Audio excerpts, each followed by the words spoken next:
তারা গোটা বিশ্বের মানুষকে শোষণ করছে। আমেরিকায় বড় বড় আন্দোলন হচ্ছে ওই যে ফ্যাসিবাদী সরকারের বিরুদ্ধে এবং বিশ্বের দেশে দেশে বাম গণতান্ত্রিক বন্ধুগণ, আপনাদের কাছে আমরা আহ্বান করি একমাত্র বাম গণতান্ত্রিক শক্তি এইভাবে জানতে হবে। বাংলাদেশে যখন ওই আমেরিকা ৭ম নৌবহর ২৪ ঘন্টার মধ্যে আপনারা আপনাদের এই নৌবহর প্রত্যাহার না করলে আমরা এই যুদ্ধে লিপ্ত হব। আমরা আমাদের দেশের মানুষকে এই আহ্বান করে আমি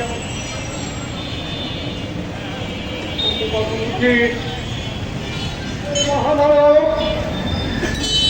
সেদেশের নির্বাচিত রাষ্ট্রপ্রধান আওয়ামী সহ সেদেশের সেনাবাহিনীর উচ্চপদস্থ কর্মকর্তাদেরকে নিহত করেছে।